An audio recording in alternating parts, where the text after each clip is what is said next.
नमस्कार, मैं पंकज कुमार। 24 की रेस शुरू हो चुकी है। इसी क्रम में खबरों के खिलाड़ी की टीम है इस समय चंदौली लोकसभा के चंदौली नगर के वार्ड नंबर 15 जयप्रकाश नगर में।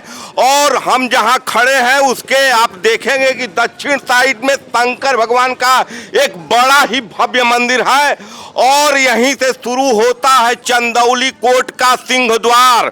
चंदौली कोट के बारे में हम बता दें कि ये सवर्णों की बस्ती है, राजपूतों की बस्ती है और हमारे दक्षिण तरफ जो चंदौली कोट है यहाँ लगभग 450 वोटरों की राजपूतों की बस्ती है और कहीं न कहीं उनका वोटिंग पैटर्न होने वाला है विकसित भारत। और चंदौली कोट के सिंह द्वार पर ही विकसित भारत की तस्वीर मैं कैमरामैन से कहूंगा कि ये दिखाइए, विकसित भारत है चंदौली कोट का और चंदौली के सांसद महेंद्र नाथ पांडे का विकास है। इसी जगह पर महेंद्र नाथ पांडे 2016 में जब आए थे तो कहे थे कि मैं इसको हरि शंकरी शिव शंकरी धाम बनाऊंगा। ये धाम की तस्वीर है और हमारे पीछे यहाँ के लोग हैं जो कहीं न कहीं विकसित भारत पर वोटिंग करने के लिए तैयार है।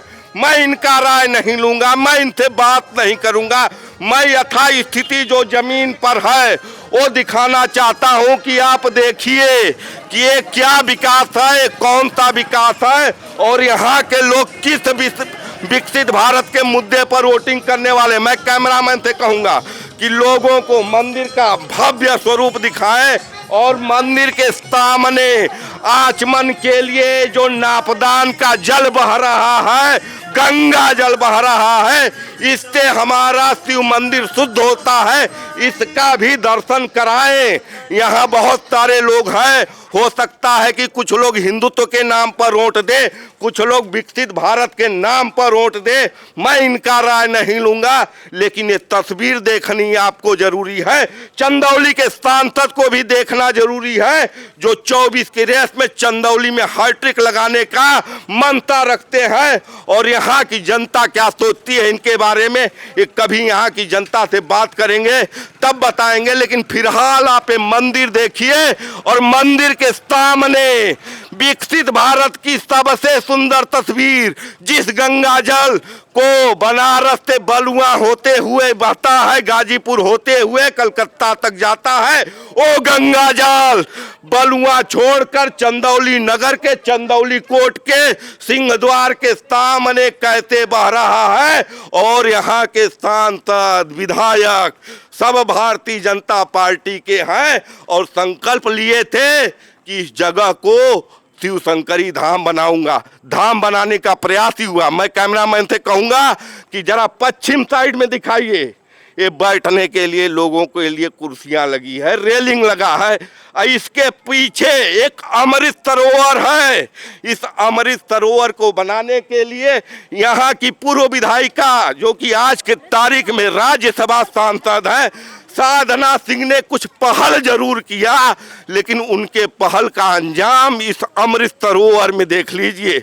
बहुत ही सुंदर कुर्सी लगी है, घाट बना है। लेकिन मैं कैमरामैन से कहूंगा कि जरा इस अमृत सरोवर में अंदर तक जाकर देखिए कि ये अमृत सरोवर यहाँ के लोगों को, यहाँ की छठ की व्रती महिलाओं को, ज्योत पुत्रिका का व्रत करने वाली महिलाओं को क्या क्या सुविधा देती होगी। ये जरा देख लीजिए, कूड़े के अंबार से दबा हुआ शिव शंकरी धाम के सामने का अमृत सरोवर, विकसित भारत की तस्वीर तकदीर दोनों दिखा रही है। हमारे पीछे लोग दौड़ रहे हैं, लेकिन मैं बात नहीं करूंगा किसी से, कभी और आऊंगा।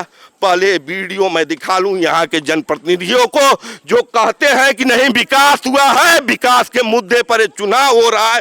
जरा ये विकास की तस्वीर देखते रहिए और फिर कहिए। ये जनपद मुख्यालय है, बनारस से दूरी मात्र 30 किलोमीटर है और जनपद मुख्यालय के कहा जाता है कि ये सरकार हिंदुत्व की सरकार है, सवर्णों की सरकार है और पीछे सवर्णों की बस्ती है। यहाँ के सवर्ण क्या सोचते हैं ये बाद में मैं इनसे बात करूंगा किसी और वीडियो में।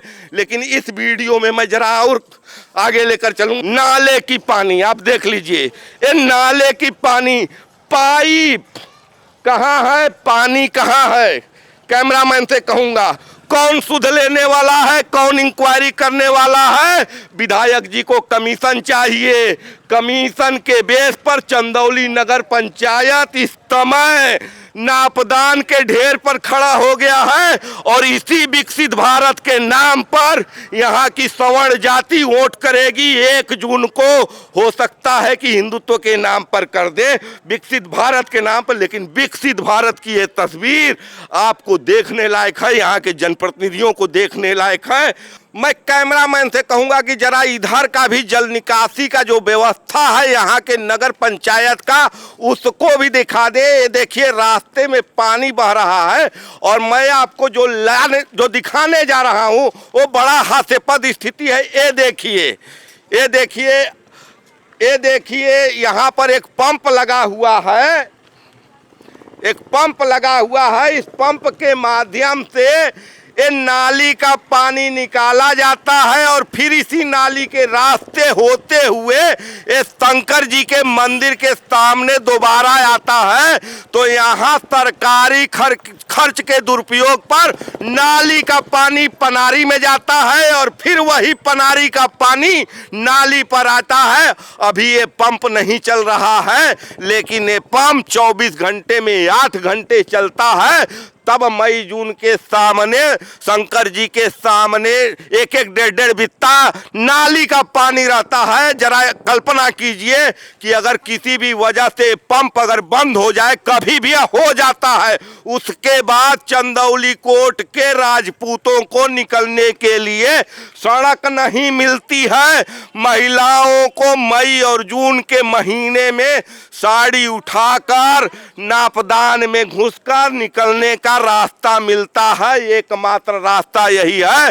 यहाँ की जल निकासी की व्यवस्था भी हम आगे दिखा रहे हैं। देखिए यहाँ के जनप्रतिनिधियों का हाल, और भी बहुत सी बातें हैं यहाँ के बारे में, यहाँ के किसानों की स्थिति के बारे में। पीछे इस बस्ती के पीछे कम से कम 250 बीघा यहाँ के किसानों की जमीन जलमग्न हो चुकी है, खेती नहीं कर पा रहे हैं, जल निकासी की व्यवस्था नहीं है और सारा विकास इसलिए रुका है कि विधायक जी को नगर पंचायत के कोटे से कमीशन चाहिए, सांसद जी को भी हो सकता है हिस्सा चाहिए। हिस्सेदारी के खेल में विकास का ये जो मानक दिख रहा है, इसको यहाँ के जनप्रतिनिधियों को देखना बहुत जरूरी है। और 1 जून को वोटिंग होगी तो यहाँ की जनता को भी सोचना होगा कि वो हिंदुत्व के नाम पर जाए या विकसित भारत के नाम पर जाए, मुद्दों पर जाए या मोदी पर जाए, फैसला यहाँ की जनता करेगी। लेकिन निश्चित रूप से यहाँ की तस्वीरें बहुत कुछ कह रही है। आप क्या सोचते हैं इन विकसित भारत के इस तस्वीर के बारे में? अपने राय विचार कमेंट कर जरूर बताएं। देखते रहिए खबरों के खिलाड़ी। हमारे पीछे, कैमरे के पीछे हमारे सहयोगी विश्वजीत मिश्रा के साथ मैं पंकज कुमार। धन्यवाद। जय हिंद, जय भारत, नमस्कार।